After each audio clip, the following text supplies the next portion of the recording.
जैसे अगर हम मान लेते हैं, माना भौतिक राशि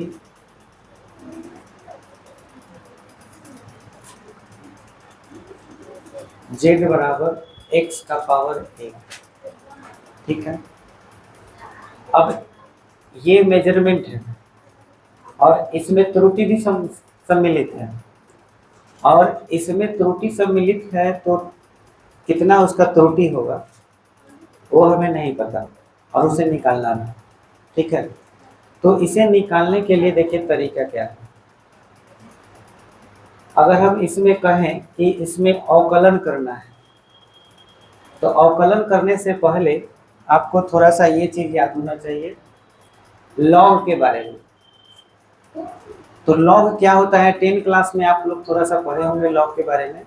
तो लॉग का एक फॉर्मूला होता है, आप लोग इसको याद रखिएगा कि लॉग रहे और यहाँ पर x लिखा रहे और इसका पावर कुछ लिखा हुआ हो जैसे a, तो इसके बराबर में क्या होता है कि ये जो a होता है ये पहले आ जाता है और हो जाता है a log x। ये फॉर्मूला आपको याद रखना है, ठीक है। तो हम लोग इसे आगे सॉल्व करना चाहते हैं तो पहले दोनों तरफ लॉग ले लेना होगा, दोनों तरफ लॉग लेने पर। तो लॉग जब ले लेंगे तो क्या हो जाएगा, log z log x to the power a। अब पावर है तो पहले आ जाएगा, फॉर्मूला होता है, तो log z equal to a log x हो गया।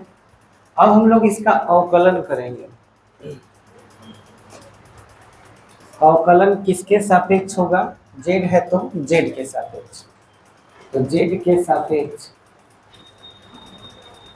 दोनों तरफ अवकलन करने का। क्यों अवकलन कर रहे हैं तुरंत क्लियर हो जाएगा। मैथमेटिकल टूल्स में आपको पढ़ाया गया है अवकलन कैसे किया जाता है।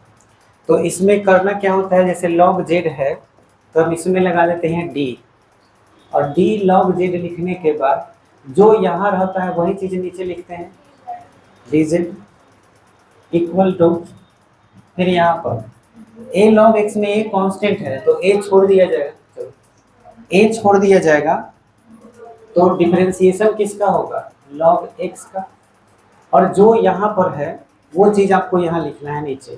तो हमने यहाँ पे क्या लिख दिया, dx, लेकिन किसके सापेक्ष इंटीग्रेशन हो रहा है, तो नीचे होना चाहिए z, जबकि फॉर्मूला कहता है कि यहाँ पे x लिखेंगे तभी जाके फॉर्मूला लगेगा। आपको याद होगा d log x by dx का फॉर्मूला हमने बताया है 1 by x, तो ये तभी लग सकता है जब नीचे यहाँ x रहे, और हमें कुछ ऐसा करना है कि नीचे क्या आ जाना चाहिए, z। तो एक उपाय है, यहाँ गुना लिख करके इसी dx को यहाँ पे लिख देंगे तो dx कट जाएगा, और नीचे हमने यहाँ पे क्या लिख दिया है, dz। तो ठीक से अगर देखा जाए तो dx तो कट ही जा रहा है और log x के नीचे क्या आ जा रहा है, dz। तो जिसके सापेक्ष चाहिए था उसके सापेक्ष आ गया।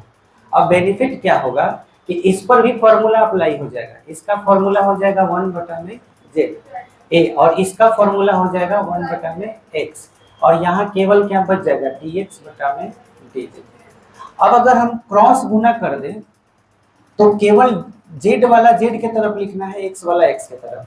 तो ये dz से अगर इधर गुना कर देंगे तो ठीक से देखो ऊपर dz आ जाएगा और नीचे क्या है, z बराबर, यहाँ dx में 1 से गुना हो जाएगा तो a और dx बटा में x।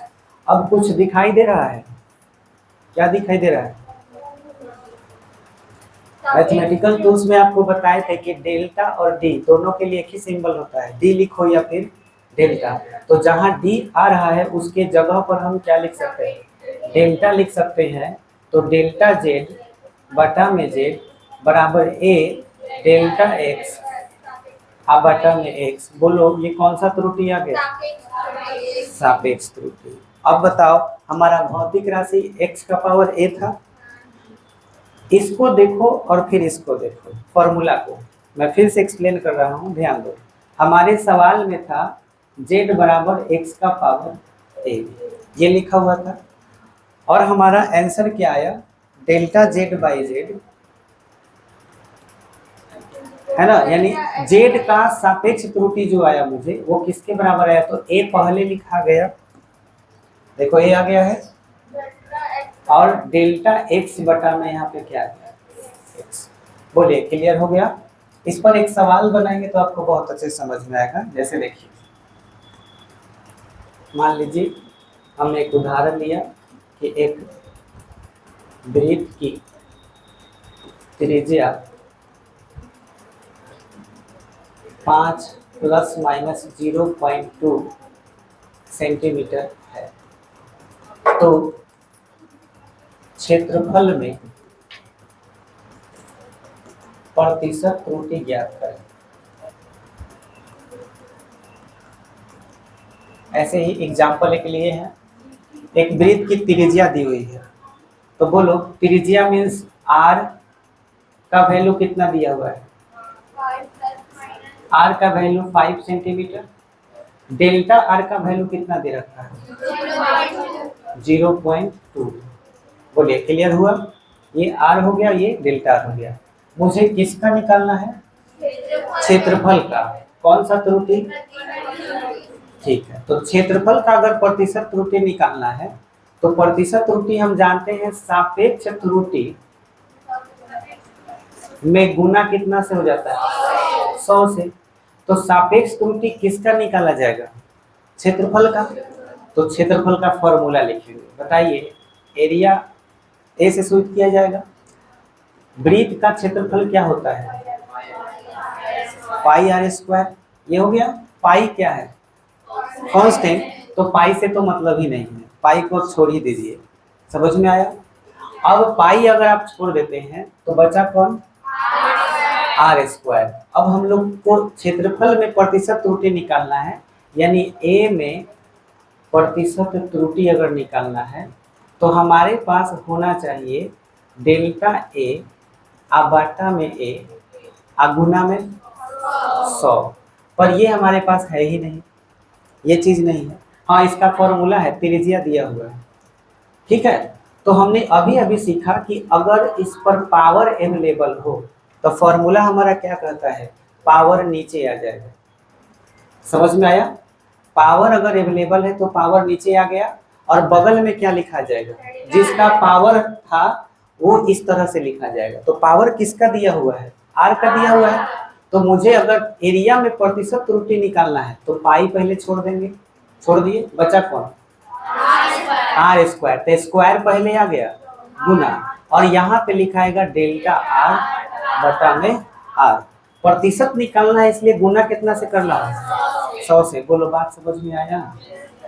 अब इसके बाद हम मान रख देंगे 2, डेल्टा आर का मान 0.2, आर का मान 5, और गुना में क्या है, दशमलव खत्म करेंगे तो 2 गुना 2 अब बटा में 50 हो जाएगा, अब गुना में 100, तो ये कट गया, कितना मतलब है, तो 2 दूना 4 दूना 8, तो कितना प्रतिशत त्रुटि, आंसर हो गया। बोलो बुझा गया। चलिए इसको आप नोट कर लीजिए अपने। अच्छा, इस टाइप का सवाल अब देंगे तो बन जाएगा, हाँ एकदम सेम टू सेम, एकदम ऐसा ही क्वेश्चन। ये लीजिए ट्राई बॉल, दूसरा क्वेश्चन ना, एकदम ये हम अपने से लिख रहे हैं ना। एक गोले की त्रिज्या, एक गोले की त्रिज्या 2 प्लस माइनस 0.1 सेंटीमीटर है, तो इसके आयतन में प्रतिशत त्रुटि ज्ञात करें। चलो सही बनाइए, हेडिंग में लिख दीजिए। अब हम लोग इस पर जितना पढ़ लिए सवाल करेंगे, ठीक है। तो हेडिंग में लिख दीजिएगा महत्वपूर्ण आंकिक प्रश्न, ठीक है, त्रुटि पर महत्वपूर्ण आंकिक प्रश्न, हेडिंग डाल दीजिए स्टार देकर, त्रुटि पर महत्वपूर्ण आंकिक प्रश्न।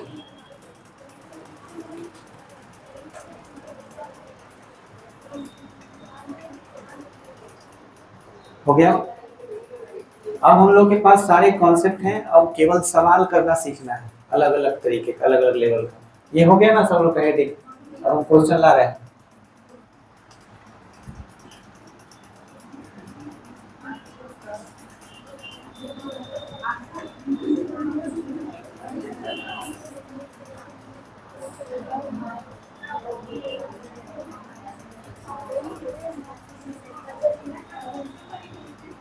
इसमें आपको पहला सवाल दिख रहा है,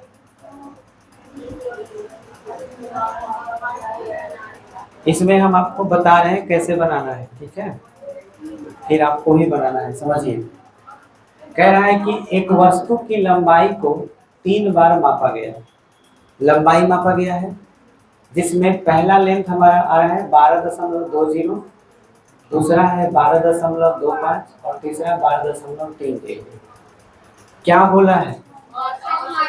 औसत मान से हम लोग वास्तविक मान ज्ञात करते हैं, और औसत निकालने का क्या तरीका है? परीक्षणों का योग बटा परीक्षणों की संख्या। तो आपको पहला वाला जो मान निकालना है औसत मान, इसमें आपको सीधे औसत मान बराबर लिखना है, अब तीनों को जोड़कर कितना से भाग देना है? 3 से, आंसर आ जाएगा। क्लियर हो गया? अभी आपको करके दिखाना है, मुझे एक बार चेक कर लेना आप लोग कर पा रहे हैं, फिर इसके बाद होमवर्क आपको बहुत सारा देंगे। सापेक्ष विचलन, तो इसमें आपको गौर से देखिए, इस वर्ड में ही सारा आंसर छुपा हुआ है। Mean, absolute, error. यहाँ पे मीन शब्द दिखाई दे रहा है। मीन का हिंदी क्या होता है? माध्य। माध्य का एक और पर्यायवाची शब्द क्या होता है? औसत। माध्य का ही दूसरा नाम क्या है? तो आपको याद रखना है, औसत कहो या माध्य कहो एक ही बात हुआ। तो आपसे ये पूछा क्या है कि सापेक्ष विचलन, अब सापेक्ष विचलन किसको कहा जा रहा है? तो जो आपका एब्सोल्यूट एरर होता है। अब एब्सोल्यूट एरर बताइए, इसका हिंदी क्या बताइए? सापेक्ष त्रुटि। एब्सोल्यूट का हिंदी होता है निरपेक्ष। याद कीजिए, एब्सोल्यूट का हिंदी क्या हो गया? निरपेक्ष। अब कोई भी जिनको याद होगा वो बता देंगे, इसमें निरपेक्ष त्रुटि जो होगा वो कितना होगा? है 20। ऐसे नहीं, ये ऐसे रहता इस टाइप का, तब बोलते कि निरपेक्ष त्रुटि कितना है? 12 लिखा रहता, प्लस माइनस लिखा रहता, और यहाँ पे कुछ लिखा रहता, तो इसी का नाम क्या है? निरपेक्ष त्रुटि, यानी एब्सोल्यूट एरर नाम है। जितना मैंने कॉन्सेप्ट सिखाया ना, उसी में घुमा के सवाल पूछा है। एक बार खाली समझ गए इसको, फिर किसी भी टाइप का तुम क्वेश्चन कर लोगे। इसलिए ध्यान से सुनो हम जितना बात बोल रहे हैं। आपको हिंदी और इंग्लिश दोनों शब्द याद रखने हैं ताकि समझने में दिक्कत नहीं हो। ये हिंदी मुझे नहीं बुझा रहा तो मैं यहाँ से पता कर लिया। मीन का मतलब हो गया कि वो औसत तो निकालना है, लेकिन किसका औसत निकालना है? निरपेक्ष का। तो तुम्हें मालूम रहेगा तब ना कि निरपेक्ष त्रुटि है कितना। निरपेक्ष त्रुटि हम कहते किसको है? तो जितना लेंथ में के बाद या जितना परिमाण वास्तविक मान होता है उसमें प्लस माइनस लिखा हुआ रहना चाहिए। तो ये वाले को हम लोग क्या बोलते हैं? निरपेक्ष त्रुटि, जो कि यहाँ पे है नहीं। समझ में आया? अब सवाल ये उठता है कि हम कैसे पता करें कि निरपेक्ष त्रुटि क्या है। ठीक है, अब निरपेक्ष त्रुटि ज्ञात करने का तरीका आपको हम सिखा रहे हैं, ध्यान से सुनिए। अगर आपसे हम कहें कि मेरे पास 3 तरह का राशि का मान है, एक मान है 2.01, ठीक है, या फिर 2.1 ही मान है। किसी ने एक छड़ी की लंबाई को मापा, शुरू से हम लोग छड़ी का एग्जांपल लेते आ रहे हैं। मान लो कि किसी बंदे ने छड़ी की लंबाई मापा और उसका लंबाई कितना आया? 2.1। उसका नाम, आदमी का नाम ए है। फिर बी को कहा गया मापने के लिए, मान लो उसने मापा 2.2, ये मापा, और हमने सी को मान लिया कि उसने जब मापा तो वो 1.9 मापा। 3 तरह का वैल्यू आया। अब आपसे बोला जाए कि बताओ ये तीनों ने छड़ी की लंबाई मापी है, तो उसका वास्तविक लंबाई छड़ी का कितना होगा? 2 होगा। मैंने तरीका बताया था, हमने बोला था कि ये तो पता ही नहीं कि वास्तविक मान क्या होता है। जब नहीं पता, ऑल ओवर जितना माप लेता है लोग, तो फाइनल लास्ट में हम डिसीजन क्या लेते हैं? तीनों को जोड़ते हैं, 3 से भाग दे देंगे, मतलब उसका औसत निकालें। और वही जो आएगा वो मेरे लिए छड़ी का लंबाई।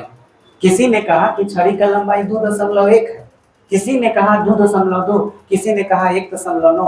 अब हम तो कंफ्यूज हो गए कि छड़ी का लंबाई है कितना भाई, सबने अलग अलग वैल्यू बताया। तो मैंने एक नियम क्या बनाया है कि इसके लिए औसत निकालो और उसी को लंबाई मानो और उसी को बोलो वास्तविक मान कहते हैं कि नहीं कहते हैं। तो बताइए इसका वास्तविक मान निकालने के लिए क्या करना चाहिए, तीनों को जोड़ के 3 से भाग। तो जोड़ के देखिए कितना आएगा, 9 2 11 12। अब फिर हासिल कितना हो गया 1, तो 2 1 3 3 8 5 1 6 हुआ ना। अब 6.2 में हम डिवाइड कितना से करेंगे 3 से, तो 3 गुना 6 कैंसिल हुआ, दशमलव है 2 उतरा। बोलिए भाग लगेगा आए,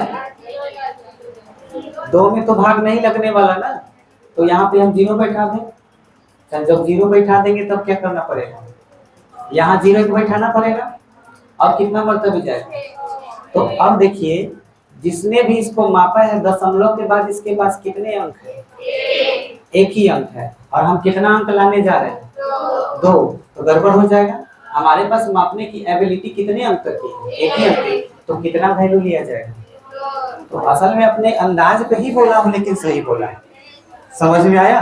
तो वास्तविक मान कितना हो गया 2 हो गया। फिर से मैं बोल रहा था ए का मान बताओ कितना था, ये और ये हमने अब जान लिया कि वास्तविक मान मेरा जो है वो है 2। बोलिए क्लियर हो गया। अब वास्तविक मान के लिए एक सिंबल हम खुद से दे सकते हैं, सिंबल अगर देना चाहें तो वास्तविक मान के लिए सिंबल देने के लिए मेरे पास सिंबल है, एवरेज होता है ना, इसका एवरेज निकाले है। तो आप इसको सीधे सीधे ए लिख दीजिए। यहाँ पर चूंकि औसत निकाले हैं उसके लिए हमने मीन शब्द का प्रयोग किया है, तो ए मीन बोल सकते हैं। तो अब आपको आज के बाद याद रखना है कि तुम्हें जब कभी वास्तविक मान की जरूरत होगी तो उसके लिए तुम कौन सा वर्ड लिखोगे, ए मीन। तो ए मीन बताइए आपके पास कितना आ गया 2 आ गया। बोलिए क्लियर हो गया। अब आपसे हम बोले कि बताओ ए ने छड़ी की लंबाई कितनी मापी थी, तो कितना गलती किया है 0.1 का, समझ में आया। 0.1 का मिस्टेक किया है, ऊपर या नीचे, ऊपर, समझ में आया। तो इस मिस्टेक को ए का पूछा जाए कि बताओ ए ने जो मापा है उसने जो गलती किया है उस गलती को क्या कहना चाहिए, तो उसी को कहेंगे एब्सोल्यूट एरर यानी निरपेक्ष त्रुटि। तो ए की निरपेक्ष त्रुटि कितनी हो गई 0.1। बोलो बहादुर सब क्लियर हुआ कि एब्सोल्यूट त्रुटि, एब्सोल्यूट एरर कैसे निकालेंगे निरपेक्ष त्रुटि। स्पेशल इसका कितना हो गया 0.1। ये कैसे निकाले आप बताइए, इसमें और इसमें दोनों का अंतर निकाले तभी ना हुआ, दोनों का अंतर निकाले। अंतर के लिए सिंबल क्या दिया जाता है, ये तो माइनस का सिंबल है। अंतर, अब जैसे हम बोले कि 2 और 4 में कितना का अंतर है 2 का अंतर है, तो अंतर का सिंबल ऐसे दिया जाता है समरूप के जैसे, समझ में आया। तो 2 और 4 के बीच जो अंतर है वो सीधे क्या लिखा जाएगा 2। अब वही अगर 2 - 4 आता तो हमें -2 लिखना पड़ता। तो मैं अगर ये कहूँ कि 2.1 डिफरेंस 2 मतलब दोनों में अंतर है क्या, तो ये अंतर बुझा गया। अच्छा, फाइनली हम लोग ये जान लिए कि ए का एरर कितना था, बी में कितना था 0.2, ए का कितना था 0.1 और सी का 0.1 नीचे था। तो ये भी निरपेक्ष त्रुटि है ए का, ये भी निरपेक्ष त्रुटि है बी का, और ये भी निरपेक्ष त्रुटि है। समझ में आ गया, तीनों के तीनों निरपेक्ष त्रुटि। अब नहीं सवाल समझिए, 3 गो माप है तो 3 गो निरपेक्ष त्रुटि होना ही है। यहाँ भी देखिए 3 बार मापा गया है तो इसमें भी 3 गो निरपेक्ष त्रुटि जरूर होगा। और सवाल में पढ़ो क्या बोल रहा है, मीन एब्सोल्यूट एरर, मतलब जितने भी निरपेक्ष त्रुटि है उसका क्या निकालना, माध्य, यानी इसका औसत पूछा है। समझ में आया। अब इसका औसत कैसे निकालोगे 0.1 प्लस 0.2 प्लस 0.1। अब भाग कितना से 3 से, ये पूछा है तुमसे। बोलो पूरा बात समझ में आया कि नहीं आया? आए तो फिर से एक बार सब लोग बताइए, इस सवाल को बनाने के लिए क्या कीजिएगा? तीनों को जोड़िएगा, 3 से भाग। सीधे हिंदी में सिंबल ना समझ में आए तो सीधे हिंदी में लिख दीजिए, औसत मान बराबर, सीधे जोड़ के 3 से भाग। एक आंसर हो गया। फिर आपसे पूछा गया है सापेक्ष विचलन। तो सापेक्ष विचलन का आज का मतलब याद रखना है, सापेक्ष विचलन का मतलब जितने भी निरपेक्ष त्रुटि हैं उन्हीं का औसत। सापेक्ष त्रुटि का मतलब कितना क्या हुआ? जितने भी निरपेक्ष त्रुटि हैं उनका क्या निकालना है? औसत। तो बोलिए कैसे निकालिएगा इसको? पहले वास्तविक मान इसका निकालिएगा, आप पहला और वास्तविक मान में अंतर देखिएगा, फिर इसमें भी अंतर देखिएगा और इसमें भी अंतर देखिएगा, तीनों को जोड़िएगा, कितना से भाग दीजिएगा? 3 से। क्लियर हो गया? तो वो आंसर हो जाएगा किसका? सापेक्ष विचलन का। अब आपसे पूछा है क्या चीज? प्रतिशत त्रुटि। प्रतिशत त्रुटि कैसे निकलेगा? तो जितना आपका सापेक्ष विचलन आएगा उसी में गुना कितना से कर देना? 100 से, तो वो हो जाएगा प्रतिशत त्रुटि। बोलिए क्लियर हो गया? समय है? समय है तो एक काम कीजिए, ये होमवर्क के लिए आपको हम छोड़ दे रहे हैं क्योंकि टाइम नहीं, अभी आगे भी क्वेश्चन करना है। ये आप लोग कर लीजिएगा ना, करके लाइएगा, कल देखेंगे। गर्मी लग रहा है ना? थैंक यू बताने के लिए, मुझे पता ही नहीं था कि गर्मी लग रहा है। ओह, अभी पता चला।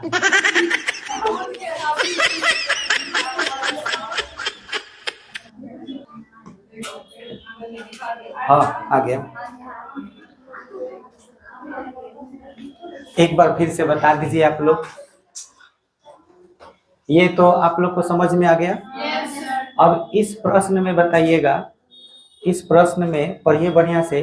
कह रहा है कि किसी घन के किनारा, किनारा माने भुजा में मापन त्रुटि कितना प्रतिशत है? इसमें पहले ही से 2% मापन त्रुटि दे दिया है भुजा में। तो उसके बाद कह रहा है कि घन के आयतन में अधिकतम संभावित प्रतिशत त्रुटि क्या होगी, और हिंट भी दे दिया है कि आयतन भी का फॉर्मूला क्या होता है? ए क्यू। तो इसका आंसर निकालना बहुत आसान है। आपको निकालना क्या है? आयतन में, ठीक है? जहां पावर नजर आ जाए, तो तुम्हें कुछ लिखने भी नहीं आए ना, तो आंसर जरूर आ जाएगा। क्या निकालना है? घन के आयतन में प्रतिशत, यानी कि हम आयतन यानी भी में प्रतिशत त्रुटि निकालना चाहते हैं। सवाल में यही ना पूछा है। तो इस तरह का सवाल जैसे ही मिले तो तुम्हें कोई फॉर्मूला ज्यादा नहीं लिखना है, सिंपल सा ट्रिक, जितना पावर है नीचे और उसके बाद क्या बच गया? ए। तो ए के लिए तुम डेल्टा ए बाई ए लिख सकते हो, इच्छा है तो, और नहीं इच्छा है तो सीधे ए ही लिख दो, ठीक है? काम चल जाएगा। और ए का मान देखो कितना प्रतिशत है, तो 3 गुने 2 लिख देना है, कै प्रतिशत? आंसर हो गया। बोलो बुझा गया? आ जाएगा बनाने? तो हाई बताओ कैसे बनाओगे? एक वो ये भी बता दे रहे हैं, उसके बाद तुम लोग सारा सवाल बनाओगे, कम से कम 15 को सवाल भेजेंगे।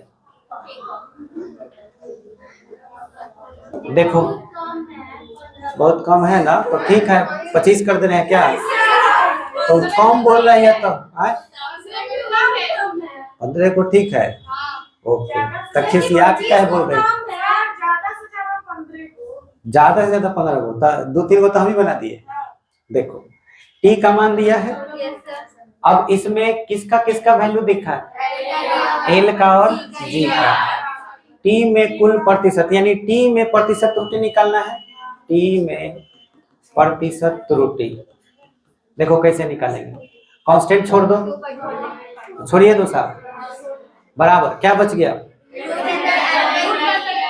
रूट मतलब भी पावर होता है, बात बुझाया? यानी कि अगर ये पावर है तो पावर पहले आ जाएगा, तो पहले कौन आ गया? 1/2 आ गया, कौन बच गया? एल बटा जी। बाटा माने क्या? भाग होता है। और हम लोगों ने पिछले ही क्लास में पढ़ा था कि भाग जो होता है उसके सापेक्ष त्रुटि भी जुड़ते हैं, और गुना के भी सापेक्ष त्रुटि क्या होते हैं? तो आपको एल में ही जोड़ना है, किसको? जी को। ब्रैकेट दे दीजिए क्योंकि एल और जी दोनों जुड़ेगा, अब पावर तो दोनों का ना था, तो ऐसे लिखेंगे। अब 1/2, एल का मान 3, अब जी के मान दो, 3 एक 4, 4/2 कट गया, कितना प्रतिशत? आंसर हो गया। बोलिए, ऐसे बनाने आ जाएगा? ठीक है, तो इसको उतारना भी है क्या? इसको जरूर उतार लो। प्रश्न संख्या 3 हिंट्स के रूप में बनाना तुम लोग खुद, ठीक है, ऐसे बनाएंगे। और जितने भी सवाल आपको इस टाइप का मिलेगा सबको बनाना है, और जो नया लगे कि हम नहीं बताए तो कल आपको डाउट क्लास में पूछना है, ठीक है।